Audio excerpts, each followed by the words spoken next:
শীতকালে কি করে আমরা মুরগির বাচ্চা পালন করি? পালন করলে একটা মুরগির বাচ্চা মারা যায় না আর সবগুলো ভালো থাকে, সুস্থ থাকে। বন্ধুরা, শীতকাল এমন একটি কাল, দেখা যায় অনেকে ভয়ে মুরগি বাচ্চা ফুটায় না।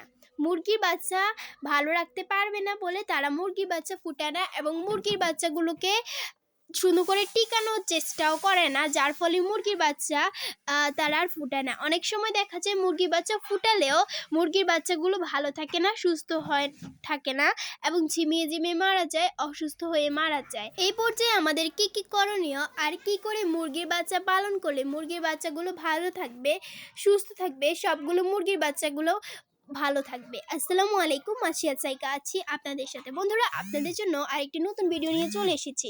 আজকের আলোচনার বিষয়বস্তুটি খুবই গুরুত্বপূর্ণ, তাই অবশ্যই মনোযোগ সহকারে দেখবেন। বন্ধুরা, আপনারা যদি প্রতিটা ভিডিও মনোযোগ সহকারে দেখেন তাহলে বুঝতে পারবেন ভিডিওটি কতটা গুরুত্বপূর্ণ ছিল। অবশ্যই পুরো ভিডিও না টেনে দেখার অনুরোধ রইল। আর দেশ বিদেশ যেখান থেকে দেখেছেন তাদেরকে অসংখ্য ধন্যবাদ। যারা পুরো ভিডিও দেখেন তাদেরকে আরেকবার ধন্যবাদ। বন্ধুরা, মুরগির বাচ্চা আমরা কম বেশি সকলেই পালন করে থাকি। বিশেষ করে আমরা কি করি, মুরগির বাচ্চা পালন করি, যেটা নিয়ে অনেকের একটা মতামত আছে যে আমরা কি করে মুরগির বাচ্চা পালন করি, একটা মুরগির বাচ্চা মারা যায় না। আসলে এগুলো টেকনিক, বুঝছেন বন্ধুরা? এইসব টেকনিক যদি মেনে চলেন তাহলে আপনিও মুরগির বাচ্চা বাঁচাতে পারবেন। প্রতিটা মুরগির বাচ্চা ভালো রাখতে পারবেন, প্রতিটা মুরগির বাচ্চাকে সুস্থ রাখতে পারবেন। তো এইসব টেকনিকগুলো কি কি? আসলে সবগুলো টেকনিক আমরা অনেকগুলো ভিডিওতে বলে দিয়েছি। আপনারা চাইলে চ্যানেলের অনেকগুলো ভিডিও দেওয়া আছে, এগুলো আপনারা দেখে নিতে পারেন। আর চাইলে অবশ্যই পুরো ভিডিও দেখবেন, তাহলে বুঝতে পারবেন যে ভিডিওর টপিক অনুযায়ী দেখবেন। তো আরেকবার বলে দিচ্ছি যে আমরা কি করি শীতকালে মুরগির বাচ্চা পালন করি। শীতকালে মুরগির বাচ্চা পালনকরণ একটা কঠিন কোনো ব্যাপার নয়। আসলে চেষ্টা করলে সব কিছুই সম্ভব। যদি আপনার কাছে বিষয়টি কঠিন মনে হয় তাহলে অবশ্যই বিষয়টি কঠিন আপনার জন্য হবে। আর যদি আপনি এটাকে সহজ করে নিতে পারেন তাহলে অবশ্যই সহজভাবে মুরগির বাচ্চাগুলোকে আপনারা পালন করতে পারবেন। সেজন্য বলছি, আমরা শীতকালে কি করে মুরগির বাচ্চা পালন করি। প্রথমে কি করি, মুরগির বাচ্চাগুলোকে আমরা সকালবেলা যখন রৌদ্র আসে তখন আমরা মুরগির বাচ্চাগুলোকে ছেড়ে দিই। তবে এভাবে ছেড়ে পালন করি না, মার পায়ে রশি বেঁধে রাখি একটি ইটের সাথে। যেমন এমনটা দেখতে পাচ্ছেন, আমাদের জুটি সুন্দরী এখন ডিম দিয়েছে, তারপর আমরা মাটাকে ধরে ফেলেছি। এভাবে ধরে ধরে রাখি, যার ফলে মুরগির বাচ্চাগুলো ভালো থাকে। ওর 48টা বাচ্চাই কিন্তু ভালো আছে, সুস্থ আছে এবং এই শীতেও ওরা ইনশাল্লাহ ভালো থাকবে, এটাই আমরা আশাবাদী। এমনটা কি করে সম্ভব? কারণ আমরা এগুলো টেকনিক করে চলি। মার পায়ে যখন রশি বেঁধে রাখি, যখন বাহিরে বাচ্চাগুলোকে আমরা ছেড়ে দিই, তখন মার সাথে বাচ্চাগুলো হাঁটতে পারে না। বাচ্চাগুলো যেখানে থাকে মাটাও সেখানে থাকে, যার ফলে বাচ্চাগুলো অসুস্থ হয় না। তো সকালবেলা আসলে দেরি করে ছাড়ার কারণ হচ্ছে এখন সকালবেলা কিন্তু শীতের মৌসুমটা পুরোপুরি চলে এসেছে। যখন সকালবেলা দেখবেন যে অনেক কুয়াশা পড়তেছে, এরকম অবস্থা, সেই পর্যায়ে যদি আপনি আপনার মুরগির বাচ্চাগুলোকে ছেড়ে দেন, তখন কি হবে, মুরগির বাচ্চাগুলোর গায়ে কুয়াশা পড়বে, তারপর ঠান্ডা আর আমেজটা পড়বে, যার ফলে মুরগির বাচ্চাগুলো ঝিমিয়ে যাবে, অসুস্থ হয়ে যাবে, ঠান্ডা লেগে যাবে এবং বিভিন্ন রোগে আক্রান্ত হয়ে পড়বে। তাই অবশ্যই বন্ধুরা, সকালবেলা মুরগির বাচ্চা ছাড়া যাবে না। 10টার আগে যখনই রৌদ্র উঠবে তখনই আপনারা আপনাদের মুরগির বাচ্চাগুলোকে ছেড়ে দেবেন। এই যে যেমনটা স্ক্রিনে দেখতে পাচ্ছেন, এরকম রৌদ্রের ভিতরে আপনারা ছেড়ে দেবেন। তারপর আপনারা কি করবেন, খাবার দিবেন। অবশ্যই বন্ধুরা, আপনারা পরিষ্কার পাত্রে খাবার দিবেন, পরিষ্কার পাত্রে পানি দিবেন। অনেকে আছেন যে শীতকালে মুরগিকে পানিই দিতে চান না। কেন পানি দিবেন না? অবশ্যই পানি দিবেন, সেটা দুপুরবেলা দেওয়ার চেষ্টা করবেন, কিংবা পানি এমনভাবে দিবেন যাতে মুরগির বাচ্চাগুলো অসুস্থ হয় না, যাতে মুরগির বাচ্চাগুলো ভিজে না যায়, সেদিকে অবশ্যই আপনারা খেয়াল রাখবেন। তো সকালবেলার খাবারটা আপনারা দিয়ে দেবেন। আপনারা ফিড দেন, আপনার মুরগির বাচ্চা যদি 1 মাস আগে বয়স হয় সেরকম পর্যায়ে আপনারা ফিড দিতে পারেন।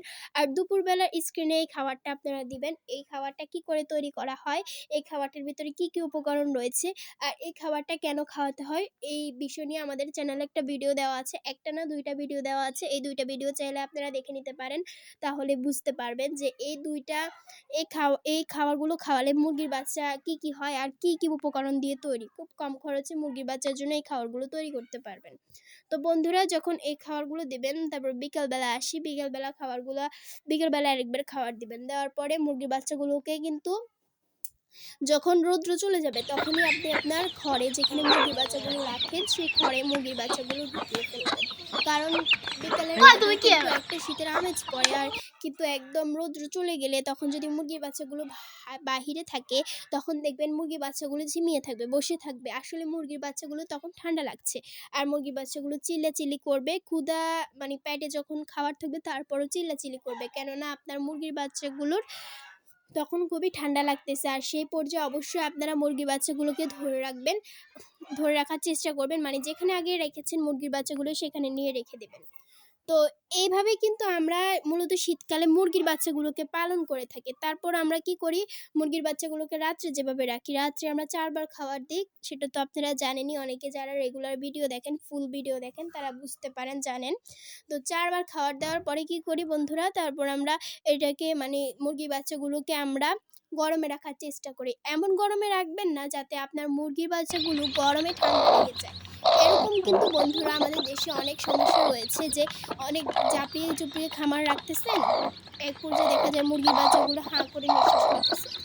এমন গরমে রাখার পরেও কিন্তু এরকম হওয়া সম্ভব, কেননা মুরগির বাচ্চাকে যদি অতিরিক্ত গরমে রাখতে চান তাহলে মুরগির বাচ্চাগুলো এভাবে ঠান্ডা মানে অতিরিক্ত গরম থেকে ঠান্ডা লেগে যাবে আপনার মুরগির বাচ্চাগুলো, আর আপনি টেরও পাবেন না। টের পাবেন কখন, যখন আপনার মুরগির বাচ্চাগুলো অসুস্থ হয়ে যাবে। সে পর্যায়ে আপনারা কি করবেন বন্ধুরা, আপনারা অবশ্যই মুরগির বাচ্চাকে এমনভাবে রাখবেন যাতে বেশিও ঠান্ডা না লাগে আবার বেশি গরমও না লাগে।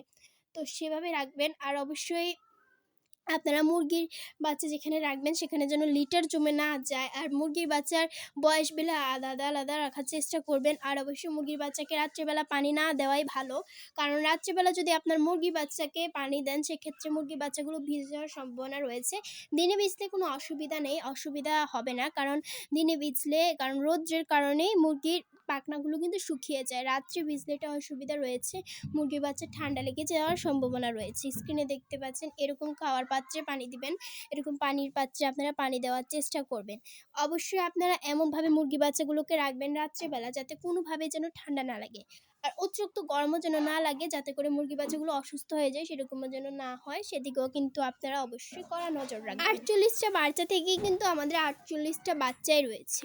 তো এভাবেই কিন্তু আপনারা পুরো শীত আপনাদের মুরগির বাচ্চাগুলোকে ভালো রাখার চেষ্টা করবেন, আর অবশ্যই মাটাকে বেঁধে রাখবেন।